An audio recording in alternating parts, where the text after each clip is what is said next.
오늘은 고용노동부 이기권 장관과 함께 하나씩 짚어보겠습니다. 지금 스튜디오에 직접 나와 있습니다. 어서 오세요. 네, 반갑습니다. 그리고 MBC 라디오 청취자 여러분 반갑습니다. 지금 국회에서 오신 거죠? 네.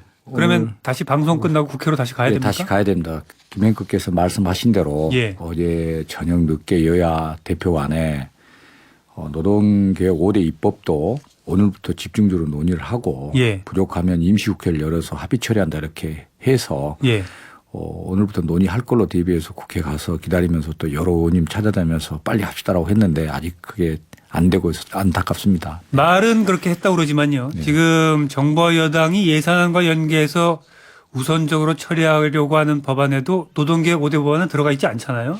예, 거기에 이제 그 법안은 안 들어있고 다만 여야 간에 정기국회 처리가 안 되더라도 정기국회 우선 논의하고 바로 이어서 임시국회를 열어서 임시국회에서 합의 처리한다. 이 합의 처리한다까지는 문구가 들어가 있습니다. 그래서 저희는 정기국회 이어서 임시국회에서 반드시 이건 합의 처리해야 된다 이렇게 이해를 하고 있습니다. 네.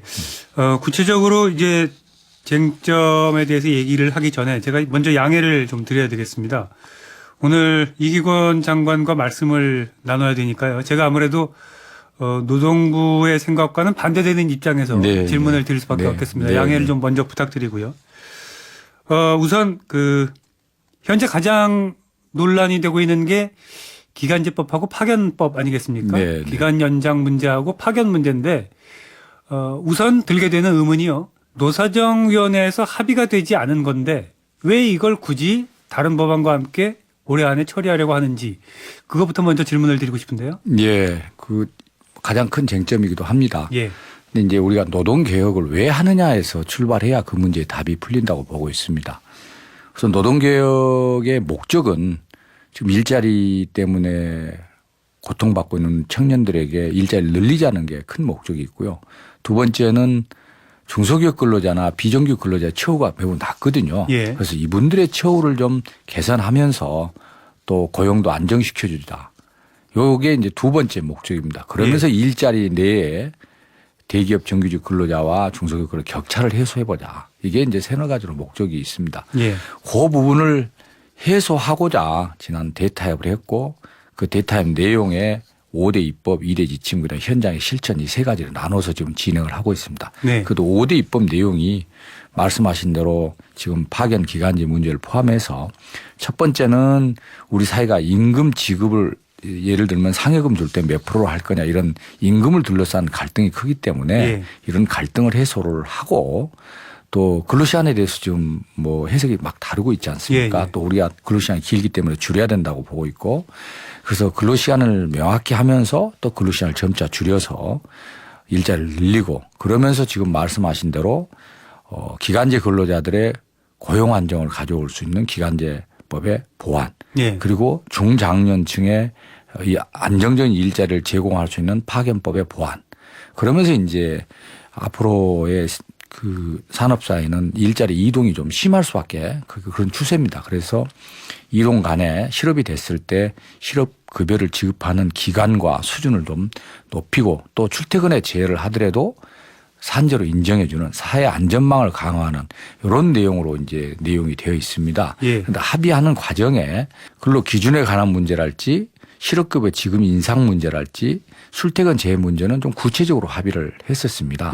그런데 지적하신 대로 기간제랄지 파견에 관련된 문제는 노사 간의 이견이 좀 많아서 구체적으로 합의가 안 되고 합의가 안 된 부분을 공익의원으로 해서 국회에 와 있기 때문에 쟁점으로 크게 좀 부각돼 있습니다. 원래 당초 합의는 노사정위원회에서 일단 충분히 합의하기로 했던 건 아닌가요? 기본적으로는 이제 이 합의를 좀 서두를 수밖에 없었던 이유는 내년부터 우리 법에 의해서 정년 60세로 이렇게 정해지지 않았습니까? 정년 60세가 되면 지금도 110만 명 정도의 청년들이 일자리를 못 구해서 불안에 떨고 있듯이 정년 60세가 되면 40만 명이 더 거의 추가됩니다. 그래서 정년 60세가 되기 전에 모든 노동개혁을 소위 노동입법을 통해서 더 완결을 하자. 그게 기본 정신이었거든요. 그래서 그 기본 정신에 의해서 금년 안에 5대 입법을 하기로 했고 그 과정에 이제 일부는 상당 부분 합의를 했고 일부는 기본 골격만 합의를 한 거죠. 올해 입법을 한다는 거는 동의를 하면서 그래서 입법안을 제출하고 그리고 입법 의결시까지 최소한 좁혀서 의결시에 반영한다 이렇게 했던 것입니다. 예. 그런데 비정규입법 두 법은 제가 2023년도에 노사정위원회 운영국장을 할 때도 2년간 논의를 했습니다마는 처음 입법할 때도 합의를 못했습니다. 예. 그리고 2008년 9년 다시 보완하려고 1년 이상 논의를 했습니다마는 합의를 못했습니다. 그리고 작년 말부터 금년 말까지 노사정위원회 특별위원회에서 전문가들과 노사가 꾸준히 또 이 문제를 논의를 했습니다. 예. 그러나 합의가 안 돼서 이제 입법을 했던 당시의 공익위원들이 지금 마찬가지로 공익위원을 하고 있거든요. 그분들의 전문성과 중립성을 가지고 대안을 제시를 한 겁니다. 그래서 이견이 있더라도 이 대안 중심으로 하게 되면 과거에도 그랬듯이 국회에서 입법이 가능하다 저희들은 그렇게 보고 있습니다. 논의를 계속해왔지만 더 이상의 협의는 어렵다고 보고. 그래서 노사 양측도 더 이상 의견을 좁히기가 어렵다는 건 다 인정하고 있습니다. 그렇다면 이제 그 비정규직과 관련된 네네. 지금 말씀하신 것처럼 비정규직 처우 개선이라든가 고용 안정이라는 노동계획의 목표에 대해서는 이론을 달 수 있는 분들이 그렇습니다. 없겠죠. 네네. 그 부분은 모두가 다 동의를 하는데 그렇다면 지금 말씀하신 5대 개혁 법안이 과연 이런 목표에 충실히 부합하는가 이게 네. 문제가 아니겠습니까? 그렇습니다. 네. 그러면 이제 그 비정규직 계약 기간제 문제부터 먼저 정리를 좀 해보죠. 예. 2년에서 4년으로 늘리는 부분인데요. 네. 이게 2년 더 비정규직 지만 유지하는 거라는 일부의 비판에 대해서는 어떻게 말하시겠습니까? 비정규직법을 연결돼 있기 때문에 좀 종합적으로 봐야 된다고 보는데요. 지금 우리나라가 비정규직이 OECD 국가보다 더 많은 이유가 소위 선진국들은 비정규직을 쓰는 이유가 기업의 유연성 때문에 씁니다. 그렇죠. 근데 우리는 기업의 유연성에다가 인건비를 절약해서 하겠다는 목적까지 두 가지가 되다 보니까 예. 비정규직도 많아졌거든요. 그래서 우리가 할 수 있는 부분은 유연성 차원에서 쓰는 거는 선진국도 하기 때문에 불가피하다고 보고 인건비를 적게 주기 위해서 쓰는 부분은 안 되겠다. 이건 막아야 된다 이렇게 보고 있습니다. 그래서 접근이 두 가지입니다. 하나는 임금에 대한 호봉 체계, 임금의 불확실성 때문에 기업들이 소위 정규직 썼을 때 이게 계속 호봉이 올라오고 이런 것 때문에 정규직을 안 쓰려 하는 부분에 그 원인을 해소해 주는 게 중요하다. 예. 그래서 임금 체계 개선과 임금의 명확화를 지금 입법과 지침으로 하려 하고 있고요. 그 부분이 지금 진행 중에 있는 거고요. 또 하나는 비정규직을 썼을 때 그 비용이 비슷한 일은 정규직보다 더 들게 하는 게 중요하다고 보고 있는 겁니다. 예. 그렇게 해서 정규직 근로자 수의 숫자를 늘리는 유인을 만들자. 그렇습니다. 이런 말씀이시군요. 그렇게 하다 보면 말씀드린 대로 쪼개기 계약을 근절할지 생명 안전과 관련된 부분은 비정규직을 못 쓰고 정규직을 쓰게 한달지 이렇게 해 갑니다. 그래서 이제 그 남용되는 거는 방지를 하되 그럼에도 불구하고 선진국에 또 한 20% 정도의 비정규직이 있지 않습니까? 예. 유연성 차원에서 그러면 우리도 이 유연성 차원에서 일을 하게 될 비정규직에 대해서는 그러면 그분들은 매년 2년마다 딴 일자리를 찾는 불안을 계속 두는 게 옳으냐. 네. 그렇지 않다고 보는 겁니다. 그래서 그분들한테 우리가 여러 차례 물어보면 우리가 2년에서 조금 기간이 더 연장되면 숙련도가 높아가기 때문에 우리 회사에서 정규직이 될 가능성도 높고 설사 우리 회사가 이 직종은 정규직을 전부 안 한다라면 내가 옆에 회사에 가서도 정규직일 가능성이 높다. 특히 2년마다 회사를 바꾸다 보니까 임금이 올라가지를 못합니다. 우리나라 호봉제를 하다 보니까. 그래서 3, 4년 장기 근속을 하게 되면 임금도 올라갈 수 있다. 그래서 그분들의 82% 정도는 내 2년을 연장해 주거나 아예 정부가 소위 근속 기간을 관여하지 마라. 폐지해달라는 요구가 굉장히 압도적으로 많습니다. 예. 그래서 이제 그분들 입장에서 하는 거고요. 전체적으로 비정규직은 고용 안정과 차별 해소, 그다음에 정규직 전환 유도를 위한 정부 지원 강화, 그러면서 불가피하게 있는 분들에 대해서는 고용의 어떤 일정 기간의 안정을 해 주는 게 올바른 길이다. 저희 그렇게 접근을 하고 있습니다. 지금 말씀하신 대로라면 비정규직 계약 기간이 2년에서 4년으로 연장되면 실질적으로 우리가 노동부에서 기대할 수 있는 효과는 정규직 근로자 채용이 더 늘어나야 된단 말이죠. 저는 실제로 그럴 것으로 예상을 하십니까? 그렇습니다. 그분들 그러니까 이거를 저희가 추론하면 옳지 않을 수 있는데 그분들한테 수차례 제가 3번에 걸쳐서 2023년 그다음에 8, 9년 그다음에 최근에 이제 장관이 된 후에도 그분들하고 여러 차례 언론 분들도 기자분들도 오락해서 끝없이 면담을 했거든요.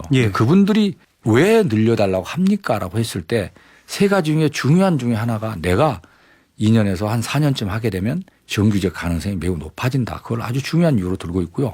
또 기업의 인사 노무를 하신 분들도 예를 들면 애국계 기업 같은 경우에 이 직렬은 우리는 본사 방침상 비정규직을 쓸 수밖에 없습니다. 그런데 3, 4년 경험을 하고 성과를 많이 내면 예. 정규직 직렬로 옮겨서라도 우리가 추천할 수 있습니다. 항공사 같은 경우에 그런 얘기를 굉장히 많이 하거든요. 예. 그래서 정규직 전환 가능성이 높아진다는 것은 그분들이 우리한테 하는 얘기를 봐서도 그건 명확하다고 보입니다.